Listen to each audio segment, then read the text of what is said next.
Hey up everybody and welcome back to the Audi Cycling YouTube channel, where today we're going to be taking a look at the VELOGAMES Ruta del Sol. Of course, there is also going to be a Volta Algarve video as well, so be sure to go and check that out at the end of this episode. I'll leave a card for you to click on because of course the competitions come out tomorrow, but I've just come back from a little trip, so I'm just recording these now. The difficulty with the Ruta del Sol is that the parkour is very difficult to gauge. It could be, you know, really just one for the punchers and not too much terrain for like pure GC riders, but this is what is making it quite difficult because there's so many riders who could be good choices, especially in this mid-pack kind of 14 to 10 credit zone is really good. So let's go take a look at some of the rider prices. Of course, Juan Ayuso 24 credits.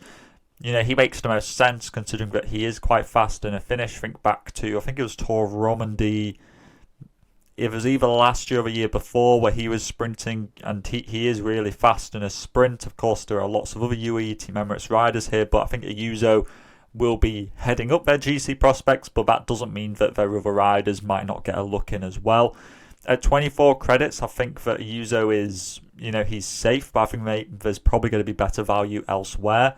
Buitrago is sort of on a similar line in that, you know, fortunately for him, there's no TT. It's the sort of terrain he does quite well, and it's quite punchy terrain. So I expect Buitrago to be, you know, probably a top 5. And I think that he is probably one of the best riders that Bahrain are bringing to this race for kind of you to get points from.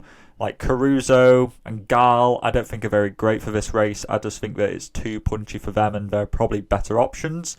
But yeah, Buitrago I do like. It's just that, is he, you know, it's just that Bahrain have so many options. You just don't know whether these two expensive riders at the top are actually going to be the ones that their teams are working for, or whether there might be some, you know, domestique action going on where somebody else gets up the road or whatever. I've mentioned Caruso and Gal. I don't think they're particularly well suited to this terrain. Wout Poels, Soler, and Van Hills, I think all of these are decent. Again, is another Bahrain rider and it's another UAE rider. Of the three, Van Hills, in theory, is the best suited to the terrain because he's very punchy, and if it came down to lots of reduced sprints, then Van Hills is going to be a fantastic rider. It's just that Soler's been looking in good form recently at the Classica Heian, which just finished like a day or two ago. Soler was top 10 there, and he's just posting some very consistent results. So I'm quite liking Soler, and I think, you know, he could be definitely be one to launch a bit of a solo attack and, you know, even win this race. I think that Poels has won this race in the past in 2022, I believe it was. So, you know, obviously he knows how to do well in this race, and he is also quite fast in a sprint. So I think that both of these, well, all three of these provide good options, but you can certainly stack up on the Bahrain and UAE riders. Guerrero's been looking in good form recently too. There's no reason to not pick him. I think that he is probably my joint favourite 14 credit rider alongside Tim Wellens.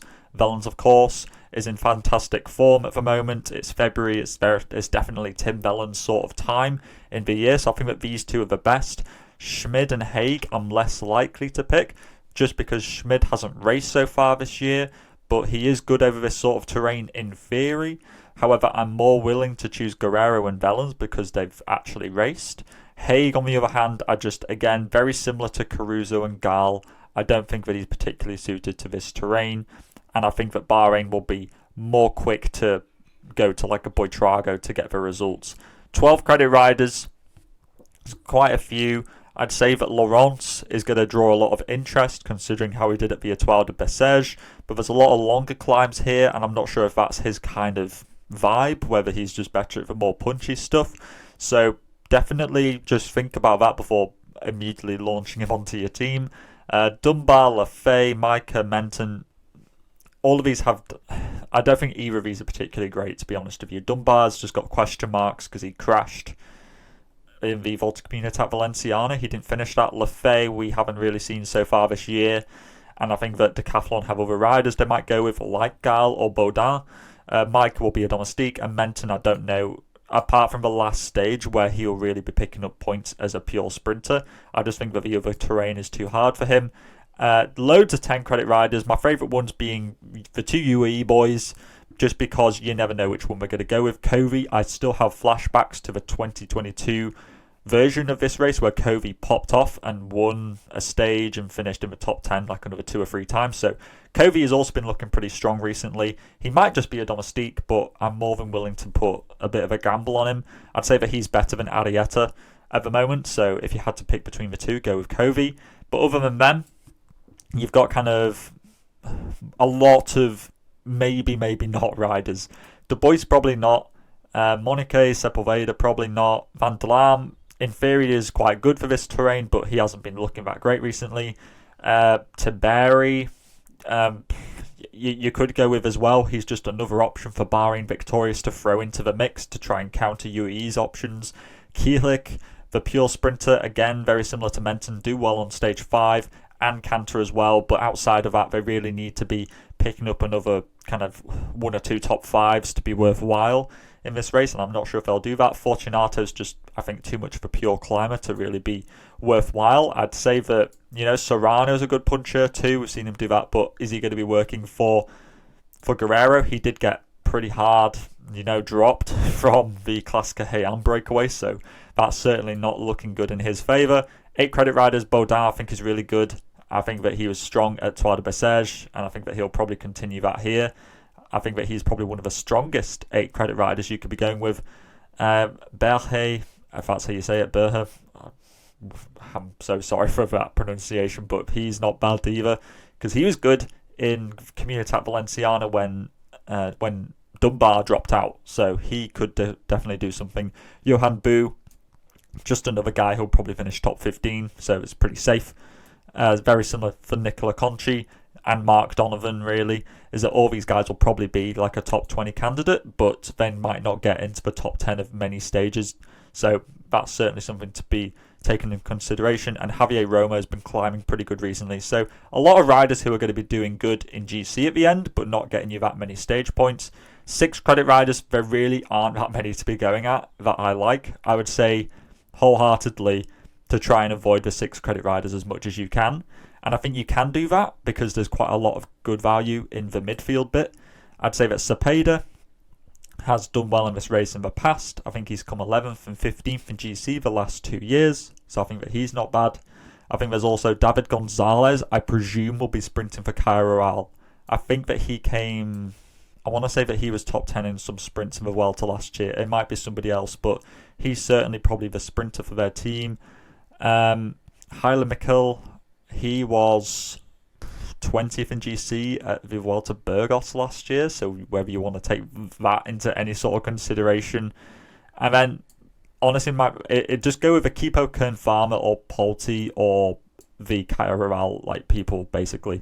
That's probably my strongest recommendation for that. I've looked through them, and they're all okay, but they're all just going to not do that great in terms of points game. They might get you 100, but I think that it's probably best to try and stay away from them as much as you can. And then 4 credit riders, you got David Martin. I think he's a fastish sprinter. He's been looking pretty good recently. I think at which one was it? The Tlefea Palma, which is the sprinter won by Tayson. I think he was 11th, so that's not bad. So I'd say that he's the best option as a sprinter. But I'd say your best shout is honestly go with Mihajlovic and Sutherland of Bahrain Victorious and just get the assist points. Because Bahrain, alongside UAE, very strong team, and they'll be finishing as a minimum 2nd place in the team GC, and they'll probably be on the podium as well. So these two will likely get 40-ish assist points apiece, and honestly, that's not bad considering that a lot of these guys will probably score you 10 or less. So I'd say that's not a bad option to be going with. This is my team at the moment. It's very UAE and Bahrain Victorious focused, with a couple of others with Guerrero and Baudin, because I think that they are in good form at the moment. If I was to change anything, it would simply be to maybe not even go with Guerrero and pick more UAE or Bahrain Victorious riders, or maybe Schmid if I'm feeling really brave, because I think that it's going to be one of those 2 teams who wins this race. I don't think I'm going to go with Ayuso, but let me know in the comments down below. Are you thinking of going with Ayuso? I just don't know how this race is going to pan out. I'm just going with the strongest teams in hopes that it's a bit of a shotgun approach where you're just going to hope that you're going to hit something. But yeah, let me know what you're thinking in the comments section down below. Go check out the Volta Algarve video, and all that is left to say is to stay safe out there, and I'll see you in the next video. Salut!